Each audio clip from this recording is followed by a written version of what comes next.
గత కొంతకాలంగా అభివృద్ధిలో అట్టకెక్కిన ఒంగోలు నగరంలో తిరిగి అభివృద్ధి పట్టాలెక్కింది. 2014-19 మధ్య కాలంలో ఒంగోలు శాసనసభ్యులుగా తొలిసారి బాధ్యతలు స్వీకరించిన దామచల జనార్దన్ రావు నియోజకవర్గ అభివృద్ధిలో తన మార్కును చూపించారు.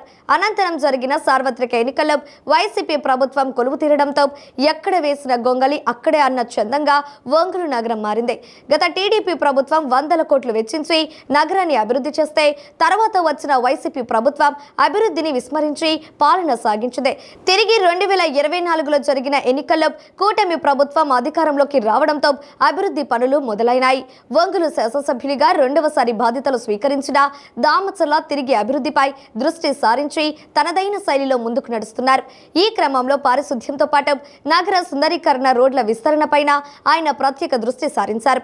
ఒంగోలు నగరపాలక సంస్థకు ప్రత్యేక నిధులు కేటాయించి వాటి ద్వారా అభివృద్ధి పనులకు శ్రీకారం చుడుతున్నారు. ప్రధానంగా డివైడర్ల ఆధునీకరణ, కొత్తపట్నం బస్టాండ్ సెంటర్ వద్ద రోడ్డు విస్తరణ, సివిఎన్ సెంటర్ నుంచి కోర్టు సెంటర్ వరకు ప్రస్తుతం ఉన్న రోడ్డును 80 అడుగుల రోడ్డుగా మార్చడం వంటి వాటితో పాటు కర్నూలు రోడ్డు విస్తరణ పనులను ముమ్మరంగా కొనసాగిస్తున్నారు.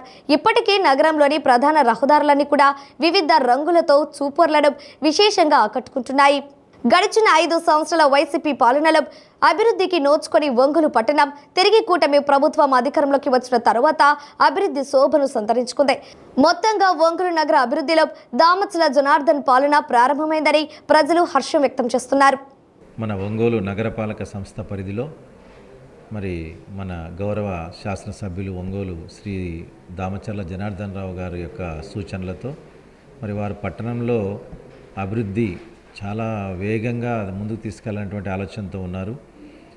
వారి యొక్క సూచనలు తీసుకొని ముందు టౌన్లో వర్షం వస్తూనే ఎక్కడ చూసినా రోడ్లపైన అడుగున్నర వాటర్ ఆగుతుంది.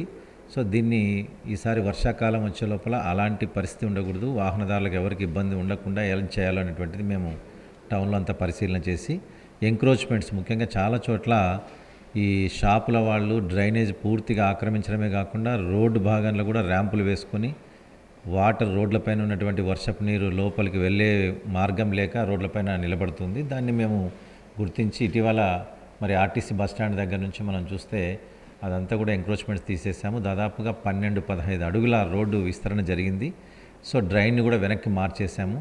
ఇట్లా అన్ని చోట్ల ఇది చేస్తున్నాము. ఇవన్నీ కూడా ఎంక్రోచ్మెంట్స్ తీసి ప్రజలకు సౌకర్యంగా ట్రాఫిక్లో ఎలాంటి ఇబ్బందులు లేకుండా పోలీసు ట్రాఫిక్ డిపార్ట్మెంట్ వాళ్ళతో కూడా మేము కోఆర్డినేట్ చేసుకొని ఈ వర్క్ చేపడుతున్నాము.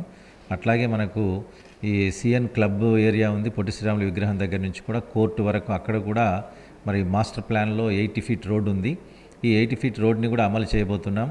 దానికి అయ్యేటువంటి ఖర్చు అంతా కూడా మున్సిపాలిటీ భరిస్తూ అక్కడ ఉన్నటువంటి మాతా శిశు సంక్షేమ సంబంధించినటువంటి హాస్పిటల్ కానీ లైబ్రరీ కానీ వాటి గోడలు కూడా వెనక్కి ఒక 10-12 అడుగులు వెనక్కి వెళ్తాయి. అక్కడంతా కూడా రోడ్డు కాలువ వేస్తున్నాం. దానికి కూడా చాలా ఖర్చు అవుతుంది. అదంతా కూడా మున్సిపల్ కార్పొరేషన్ నుంచి కూడా భరిస్తూ ప్రజల సౌకర్యం కోసం అక్కడ డివైడర్ పెట్టేసి సెంట్రల్ లైటింగ్ కూడా చేయమని చెప్పారు. అలా ప్లాన్ చేసుకుంటున్నాము. చాలా చోట్ల ఇలాంటి ఎంక్రోచ్మెంట్స్ తీస్తున్నాము. ఇటీవలనే మనము కొత్తపట్నం బస్టాండ్ ఏరియాలో కూడా అక్కడ ఆర్టీసీ వాళ్ళకి సంబంధించిన బస్ స్టాప్ ఉంటే ఆ మున్సిపల్ స్థలాన్ని అంతా ఆక్యుపై చేసి షాపులు వేసుకుంటే అవన్నీ కూడా తొలగించాము. దాదాపు 8.5 సెంట్ల స్థలంలో ఈరోజు కాంక్రీట్తో రోడ్డు పూర్తి చేశాము. త్వరలో గౌరవ శాసనసభ్యుల వారి చేత దాన్ని ఓపెనింగ్ కార్యక్రమం కూడా చేయబోతున్నాం. ఇట్లా అనేక చోట్ల ప్రజలకు సౌకర్యంగా ఏవైతే రోడ్లు కానీ డ్రైన్స్ కానీ ఉన్నాయో వాటిపైన ప్రధానంగా ఫోకస్ చేస్తున్నాము. ఇదంతా కూడా ప్రజలకు కావాల్సినటువంటి మినిమం ఎమ్యూనిటీస్, అంటే వాళ్ళకి కావాల్సిన కనీస సదుపాయాలు, మంచినీరు, స్ట్రీట్ లైటు, రోడ్డు, డ్రైన్, ఇవి 4 అత్యంత ముఖ్యమైనవి. 5వది శానిటేషన్. ఈ 5 ప్రధానంగా ఫోకస్ చేయమని ఎమ్మెల్యే గారు చెప్పారు. దానిపైన మేము ఫోకస్ చేస్తున్నాము. అట్లాగే శానిటేషన్ కూడా నైట్ శానిటేషన్ చేసి కమర్షియల్ ఏరియా అంతా కూడా క్లీన్ చేసుకొని పొద్దున్నే ఎలాంటి ఇబ్బంది లేకుండా ప్రజలకు సౌకర్యం కోసం నైట్ శానిటేషన్ కూడా ప్లాన్ చేస్తున్నాం. ఈ మంత్ స్టార్టింగ్లో ఇది మొదలు పెట్టబోతున్నాం. అట్లాగే ఇక రెండవది ఏమిటంటే టౌన్ బ్యూటిఫికేషన్. సో ప్రజలకు కనీస సౌకర్యాలు కల్పించిన తర్వాత దీనికి ఒక నగర స్థాయి తీసుకురావాలి.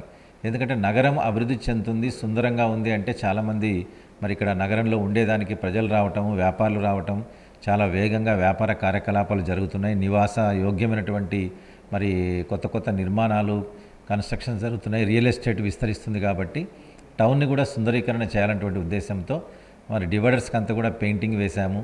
దాంతోపాటుగా పచ్చని ఆహ్లాదకరమైనటువంటి గ్రీనరీ డెవలప్ చేస్తున్నాము. అట్లాగే సుందరంగా ఉండేటువంటి రకరకాల బ్యూటిఫికేషన్లో భాగంగా గుర్రాలు అయితేనేమి ఇంకా చాలా మేమంతా కూడా అవుట్డోర్ స్కల్ప్చర్ అంటారు వీటిని, అదంతా కూడా ఏర్పాటు చేస్తున్నాము. అదంతా చేసి పట్టణము మన నగరంలో ఎంట్రీ దగ్గర నుంచి టౌన్లో ఎక్కడ చూసినా కూడా చాలా నీట్గా క్లీన్గా ఉన్నట్టుగా గ్రీన్గా ఉండేటట్టుగా ప్లాన్ చేస్తున్నాం. ఇవన్నీ కూడా శాసనసభ్యుల వారు ప్రత్యేక శ్రద్ధ తీసుకొని మరి వారు టౌన్ అంతా కూడా బాగుండాలి, దాంతోపాటు ప్రజలకు సౌకర్యాలు ఉండాలి, మంచినీరు కూడా చాలా వరకు డైలీ ఎలా ఇవ్వాలి అనేటువంటి ప్లాన్ చేస్తున్నారు. త్వరలో అమృత్ కింద మాకు 339 కోట్ల రూపాయలతో మరి దాన్ని కూడా ప్లాన్ చేస్తున్నాము. అది పూర్తయితే దానికి ఒక 1.5 year 2 years పట్టొచ్చు. దాంతో ట్యాంకులు కట్టడము, వాటర్ స్టోరేజ్ కెపాసిటీ పెంచుకోవడము, పైప్ లైన్లు వేయడము, ఇవన్నీ పూర్తయితే మరొక 2 ఏళ్లలో మనకు వాటర్ సమస్య అనేటువంటిది లేకుండా చేయబోతున్నామని మనకు డి మీడియా ద్వారా తెలియజేస్తున్నాం. ఒంగోలు పట్టణంలో అభివృద్ధి కార్యక్రమాలు శరవేగంగా జరుగుతున్నాయి. ఇటీవల జరిగిన సార్వత్రిక ఎన్నికల్లో ఒంగోలు నియోజకవర్గం నుంచి అత్యధిక మెజారిటీతో గెలుపొందినటువంటి ఒంగోలు శాసనసభ్యులు దామచర్ల జనార్దన్ అభివృద్ధిలో తనదైన శైలిలో ముందుకు దూసుకుపోతున్నారు. ఒంగోలు నగరపాలక సంస్థ ద్వారా ప్రత్యేక నిధులు కేటాయించి నగరంని సర్వంగా సుందరంగా, ఆధునీకరంగా, పారిశుద్ధ్యంగా మరి తీర్చిదిద్దే క్రమంలో రోడ్ల విస్తరణ వంటి కార్యక్రమాలు కూడా కొనసాగుతూ ఉన్నాయి. ఇందులో భాగంగా మరి ఇప్పటికే ఒంగోలు నగరం అన్ని రకాలుగా సర్వంగా సుందరంగా ముస్తాబవుతూ ఉంది.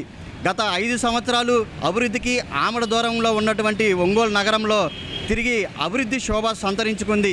మొత్తంగా ఒంగోలు పట్టణంలో దామచర్ల జనార్దన్ మార్కు ప్రారంభమైందని ఒంగోలు ప్రజలు హర్షం వ్యక్తం చేస్తున్నారు. వీడియో జర్నలిస్ట్ నిరంజన్తో అశోక్, డి ఛానల్, ఒంగోలు.